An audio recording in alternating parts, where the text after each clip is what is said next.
Good afternoon बच्चों, welcome to in our beautiful channel Think Bright Classes. इसके बाद बच्चों हमारे पास एक बहुत ही इम्पॉर्टेंट डेरिवेशन आता है रिलेशनशिप बिटवीन करंट और ड्रिफ्ट वेलोसिटी कि जो करंट हमारे पास है और ड्रिफ्ट वेलोसिटी, इलेक्ट्रॉन की ड्रिफ्ट वेलोसिटी के बीच में हमारे पास जो रिलेशन आने वाला है वो चीज़ हमें देखनी है। तो देखो हमारे पास होता क्या है कि हमारे पास एक कंडक्टर है, सिंपल सा एक कंडक्टर है, ठीक है। कंडक्टर में हमारे पास देखो क्या क्या चीजें ले रखी हैं। एक हमारे पास L length of the conductor, जो लेंथ है हमारे पास कंडक्टर की वो हमारे पास क्या है, एल है। ए हमने क्रॉस सेक्शन एरिया ले रखा है, जो हमारे पास जो क्रॉस सेक्शन काट लिया वो हमारे पास एरिया कितना है, ए है। वॉल्यूम कितना हो जाएगा हमारे पास, एरिया इंटू लेंथ का मल्टीप्लाई कराएंगे तो हमारे पास क्या आ जाएगा, वॉल्यूम आ जाएगा, ठीक है। इसके बाद समझते हैं कि हमारे पास जो भी कंडक्टर होगा उसमें ढेर सारे इलेक्ट्रॉन्स होंगे, वेरी गुड, ठीक है। जब हम इस कंडक्टर को बैटरी से जोड़ देते हैं, जब हम इस कंडक्टर को किससे, बैटरी से जोड़ देते हैं, बैटरी से जोड़ देते हैं तो एक टर्मिनल पॉजिटिव है, दूसरा टर्मिनल नेगेटिव है। नेगेटिव वाला क्या करेगा, इलेक्ट्रॉन को दूर भेजेगा। तो इलेक्ट्रॉन कहाँ की ओर मूव करेगा, लोअर पोटेंशियल से हायर पोटेंशियल की ओर मूव करेगा। यहाँ से हम लोग डेफिनेशन भी समझे थे ड्रिफ्ट वेलोसिटी की, ठीक है। तो इलेक्ट्रॉन के अपोजिट फ्लो होने की डायरेक्शन हमारे पास किसकी डायरेक्शन होती है, करंट की डायरेक्शन होती है। और जो ये इलेक्ट्रॉन मूव कर रहे हैं वो किस वेलोसिटी से मूव कर रहे हैं, ड्रिफ्ट वेलोसिटी की स्पीड से मूव कर रहे हैं, ठीक है। चलो थोड़ा सा एज्यूम्पशन मान के चलते हैं। हमारे पास जो स्मॉल एन है, स्मॉल एन है नंबर ऑफ इलेक्ट्रॉन, दरअसल number of free electron per unit volume. ये हमारे पास किस में है, पर यूनिट वॉल्यूम, मतलब एक यूनिट वॉल्यूम में हमारे पास जो नंबर ऑफ फ्री इलेक्ट्रॉन है हमारे पास वो कितने हैं, स्मॉल एन है। तो टोटल नंबर ऑफ इलेक्ट्रॉन्स कितने होंगे हमारे पास, total number of free electron, total number of free electrons हमारे पास कितने होंगे। तो इसको हम कैपिटल एन मान लें, ठीक है, कैपिटल एन मान लिया। हमारे पास वॉल्यूम कितना है, ए इंटू एल, और हमारे पास इलेक्ट्रॉन्स मतलब per unit small N. Total number of free electron समझ में आया कि हमारे पास capital N equal to A L N होता है, ठीक है। देखते हैं टोटल चार्ज हमारे पास कितना होगा, total charge on the conductor, total charge on the conductor हमारे पास देखें कितना होगा।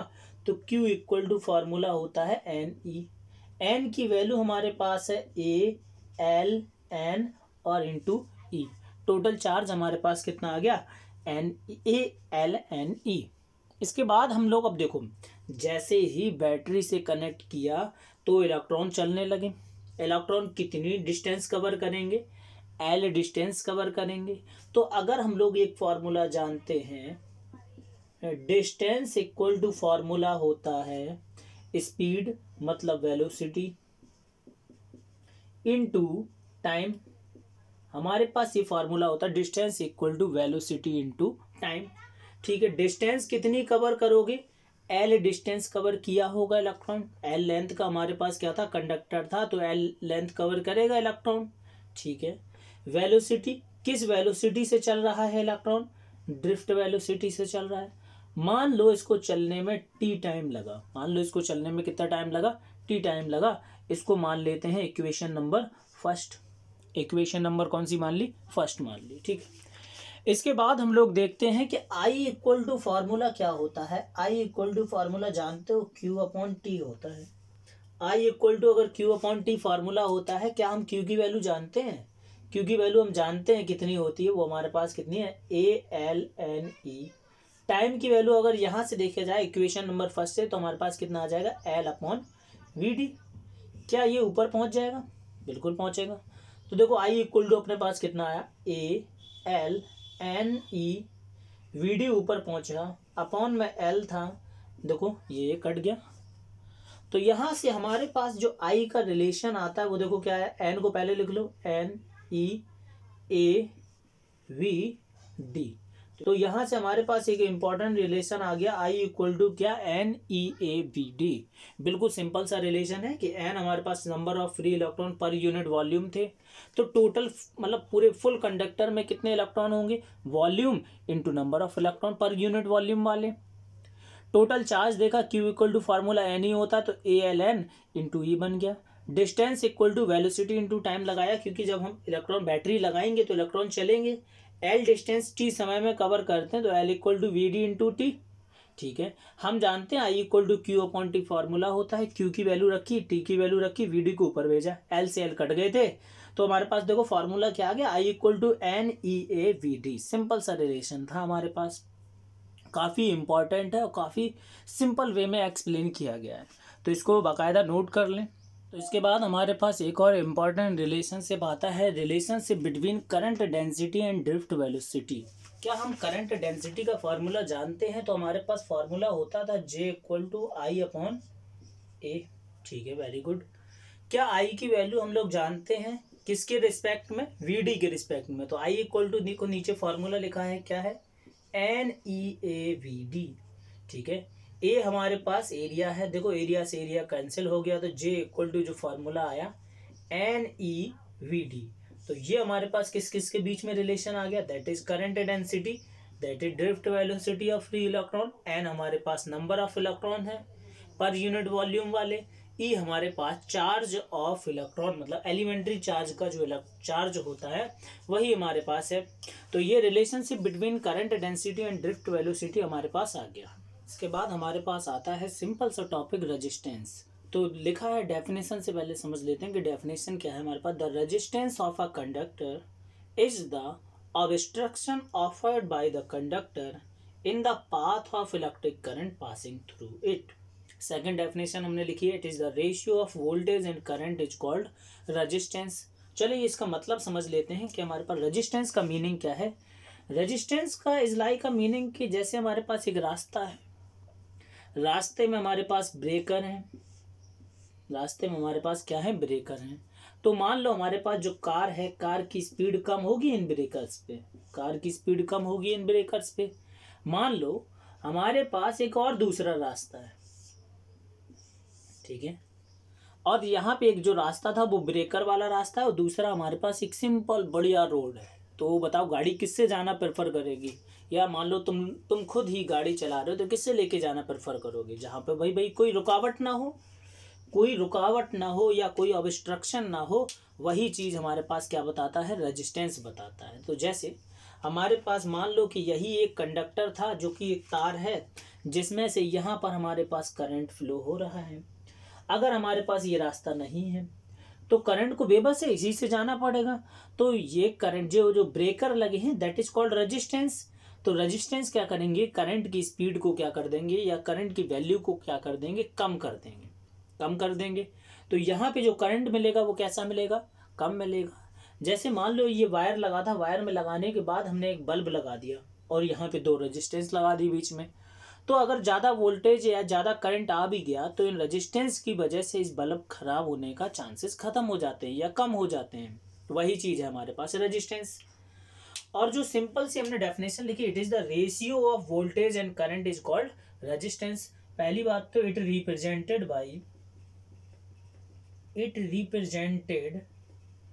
By capital R. Capital R से रिप्रेजेंट करते हैं और ये वोल्टेज और करंट की रेशियो के बराबर होता है। ये वोल्टेज और करंट के रेशियो के बराबर होता है। आर इक्वल टू हमारे पास क्या है, V अपॉन आई। जो हमारे पास SI यूनिट होती है, हमारे पास SI यूनिट होती है, SI यूनिट वो हमारे पास क्या है, वैसे तो नॉर्मली हम इसकी यूनिट लिखते हैं ओम, और इसका जो साइन होता है वो कुछ इस तरीके से होता है। और दूसरा यूनिट हमारे पास V से क्या हो जाएगा, वोल्ट, और करंट का क्या यूनिट होता है, एम्पियर। तो ये दो हमारे पास यूनिट होते हैं, SI यूनिट क्या ओम या वोल्ट पर एम्पियर, ये दो हमारे पास यूनिट होती हैं। इसके बाद हमारे पास आता है कि इसकी डायमेंशन कैसे निकालेंगे, डायमेंशन कैसे फाइंड करेंगे। तो देखो डायमेंशन फाइंड करने का तरीका बताते हैं फॉर्मूले से ही। R इक्वल टू फार्मूला क्या होता है, V अपॉन आई। ठीक है, अच्छी बात है। V का यूनिट हमारे पास क्या होता है, वोल्ट, आई का यूनिट क्या होता है, एम्पियर। ठीक है, V इक्वल टू एक और फार्मूला हम लोग जानते हैं क्या होता है, W upon Q.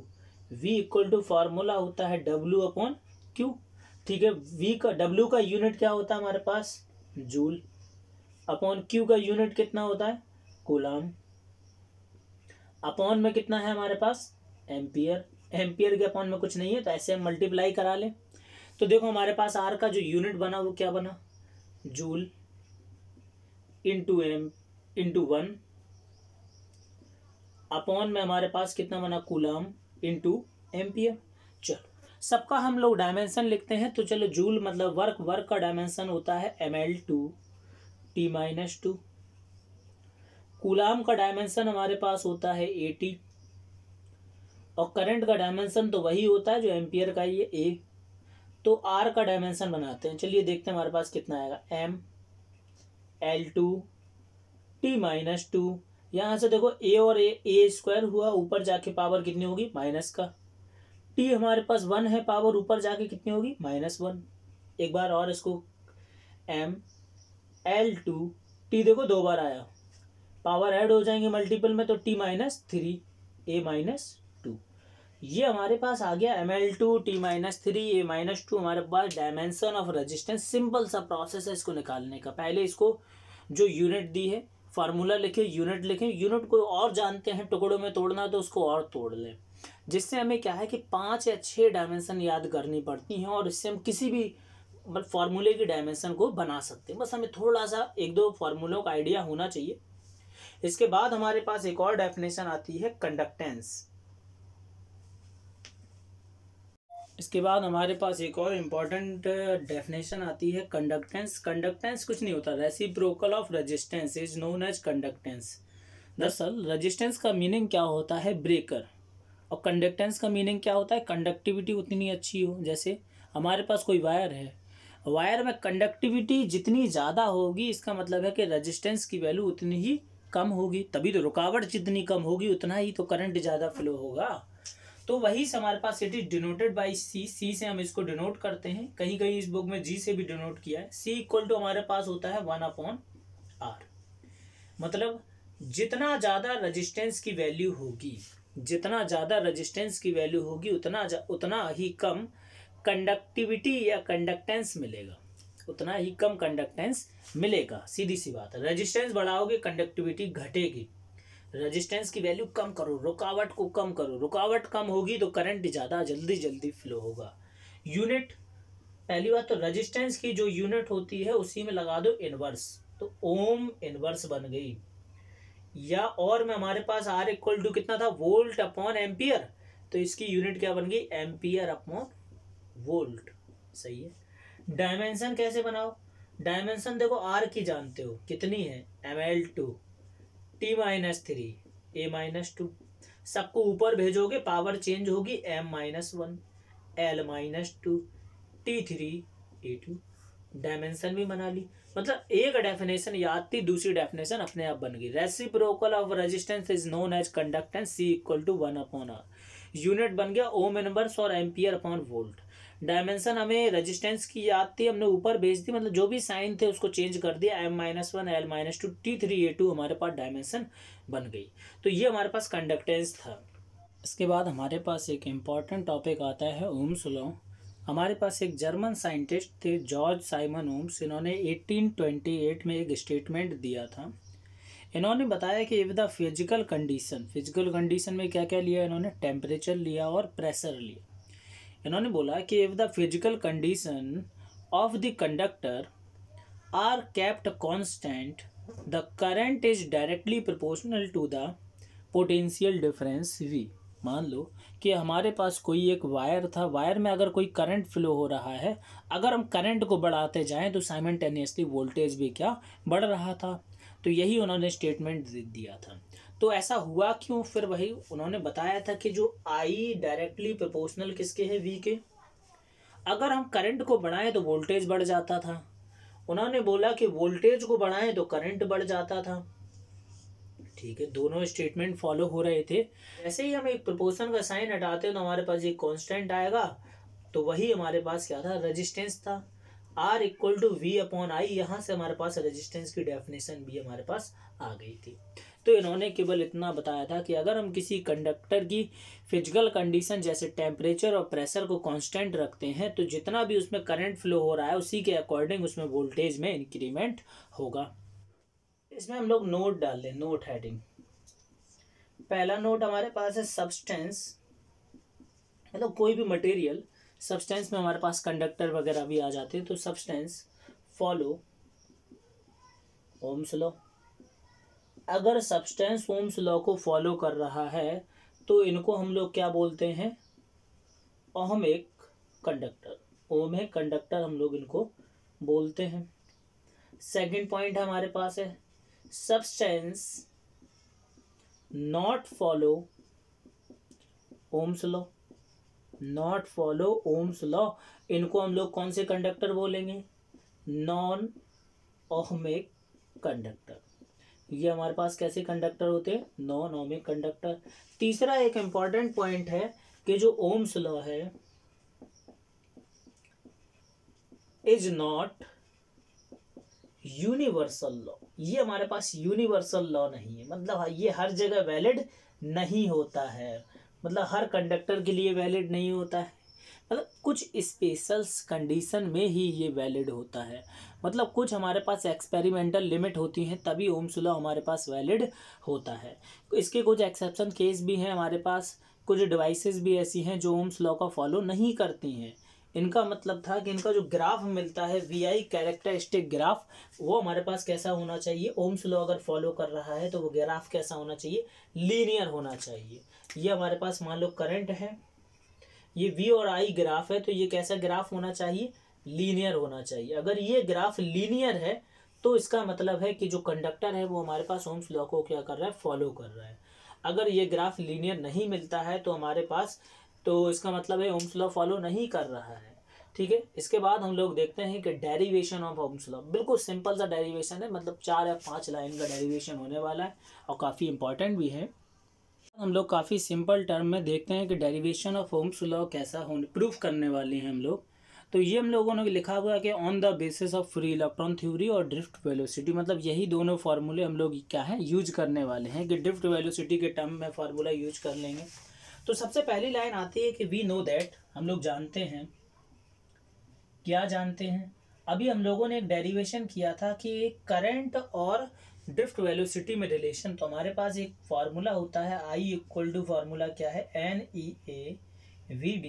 Equation number first, equation number हमारे पास क्या आ गया, फर्स्ट आ गया। इसके बाद हमने एक और डेरिवेशन देखा था ड्रिफ्ट वेलोसिटी का। हम लोग जानते हैं VD इक्वल टू फार्मूला होता है a tau. VD equal to क्या फार्मूला होता है, ए टाउ। ठीक है, हम जानते हैं we know that a equal to हम लोग क्या लिख सकते हैं, F upon M. A equal to क्या लिख सकते हो, एफ अपॉन एम। ये कहाँ से आया, F equal to M A वाले फॉर्मूले से आया। ए इक्वल टू क्या लिख सकते हो, एफ अपॉन एम। ठीक है, एफ इक्वल टू क्या लिख सकते हो, Q E upon M. F equal to क्या लिख सकते हो, क्यू ई अपॉन एम। ठीक है, यहाँ पे 2 चेंजेस और कर लेते हैं। क्या चेंजेस कर लेते हैं, हम जानते हैं E इक्वल टू फार्मूला होता है V upon L. E equal to formula होता है V अपॉन एल, और चार्ज और इलेक्ट्रॉन हमारे पास किसके बराबर है, E के बराबर है। तो A इक्वल टू अपने पास आया स्मॉल e, कैपिटल E की जगह लिख सकते हो V अपॉन एल। ये हमारे पास आ गया A equal to EV upon M L. तो देन VD इक्वल टू अपने पास आया EV upon M L into tau, equation number 2। यहाँ पे देखो, put the value of VD, put the value of VD in equation 1। तो देखो हमारे पास I इक्वल टू फार्मूला क्या था, NEA। VD की वैल्यू हमारे पास आ गई EV upon ML into tau. EV upon ML into tau, ये हमारे पास आ गया। एक काम करते हैं, V को एक जगह लिख लेते हैं और बाकी सारी चीज़ों को हम कहाँ भेज देते हैं, दूसरी साइड भेज देते हैं। तो देखो V इक्वल टू अपने पास कितना आएगा, V इक्वल टू यहाँ पे पहले से क्या था I, यहाँ पे पहले से हमारे पास क्या था I, और जो ये डिवाइड में था वो दूसरी साइड कहाँ पहुँचा, मल्टीप्लाई में ml। अब यहाँ पे देखो क्या क्या चीज़ें मल्टीप्लाई में है, वहाँ पे डिवाइड में पहुँचेंगे। देखो क्या n, e हमारे पास 2 बार है तो n e स्क्वायर, a बचा, और हमारे पास क्या आ गया, टाउ। देखो यहाँ पे हम लोग एक रिलेशन लिख सकते हैं, v इक्वल टू अपने पास क्या आया, ml upon n e square a tau into I. ये जो सारी चीज़ें हैं, अब देखो क्या क्या है, m हमारे पास है मास ऑफ इलेक्ट्रॉन, l है हमारे पास length of the conductor, n हमारे पास है numbers of free electron per unit volume, e हमारे पास चार्ज ऑफ एलिमेंट्री चार्ज है, एलिमेंट्री इलेक्ट्रॉन का चार्ज है, ए हमारे पास क्रॉस सेक्शन एरिया है, और टाउ हमारे पास क्या है, रिलैक्सेशन टाइम है। और ये सारी चीज़ों में देखो हमारे पास रिलैक्सेशन टाइम है, क्रॉस सेक्शन एरिया है, लेंथ ऑफ द कंडक्टर है, ये चीज़ देखो एम एन और ई, ये सारी चीज़ें तो टेम्परेचर से चेंज होने वाली नहीं है, क्योंकि देखो नंबर ऑफ इलेक्ट्रॉन तो जनरेट कर नहीं पाओगे। ऐसे हमारे पास कोई भी टेक्निक नहीं है कि हम लोग इलेक्ट्रॉन बना लें, इलेक्ट्रॉन तो बनाए नहीं पाओगे, तो उनका वेट भी नहीं बढ़ने वाला, जितने इलेक्ट्रॉन है उतने ही रहेंगे। ठीक है, तो कम या ज़्यादा क्या कर सकते हो, रिलैक्सेशन टाइम, उनके टकराने की जो स्पीड है वो कम या ज़्यादा कर सकते हो, क्रॉस सेक्शन एरिया को कम या ज़्यादा किया जा सकता है, तो उसी रिस्पेक्ट में लेंथ भी चेंज हो जाएगी। तो हमारे पास जब टेम्परेचर से रिलैक्सेशन टाइम चेंज किया जा सकता है, तो इसलिए हमने पहले ही बोल दिया कि टेम्परेचर कैसा लिया, कांस्टेंट। अगर टेम्परेचर कांस्टेंट हो तो ये सारी वैल्यू क्या रहेगी, कांस्टेंट रहेगी, तो v डायरेक्टली प्रोपोर्शनल क्या आ गया, i हमारे पास आ गया, v डायरेक्टली प्रोपोर्शनल क्या है, i। तो कांस्टेंट के बराबर हमारे पास यही तो r इक्वल टू होता है, वैसे r इक्वल टू होता क्या है, ml upon N E square A tau. अगर हम लोग ये चीज़ें चेंज करें तो हमारे पास रेजिस्टेंस चेंज होता है, इसलिए हम बोलते हैं कि रेजिस्टेंस वोल्टेज और करंट दोनों पे डिपेंड नहीं करता है। वोल्टेज बढ़ाओगे करंट बढ़ेगा, रेजिस्टेंस की वैल्यू तो फिक्स रहती है। रेजिस्टेंस की वैल्यू कब चेंज होगी, जो हम वायर लिए हैं उसकी लेंथ बढ़ा दो, रेजिस्टेंस बढ़ जाएगा, है ना, और टेम्परेचर बढ़ा दो, रेजिस्टेंस बढ़ जाएगा, तो प्रेशर बढ़ा दो तभी भी हमारे पास क्या होगा, रेजिस्टेंस की वैल्यू कम या ज़्यादा हो जाएगी। तो टेम्परेचर डिपेंड करता है। बाकी हमारे पास अगर टेम्परेचर को कांस्टेंट लिया तो हमारे पास v डायरेक्टली प्रोपोर्शनल आई, यही हमारे पास क्या है, ओम्स लॉ है। सिंपल सा डेरिवेशन है, कुछ नहीं है। एक फार्मूला जानते हैं, vd वाला फार्मूला हम लोगों ने ड्रिफ्ट वेलोसिटी में पढ़ा था, ये हम लोगों ने उसमें किया ही था। vd equal to E V tau upon M L, ये सब ड्रिफ्ट वेलोसिटी वाली डेफिनेशन में किया था। बस I equal to N E A V D वाली इक्वेशन में पुट करना है, आई इक्वल टू हमारे पास आ जाएगा। तो ये हमारे पास सिंपल सा डेरिवेशन हुआ, that is complete Ohm's law. Thank you, आज के लिए इतना ही रखते हैं।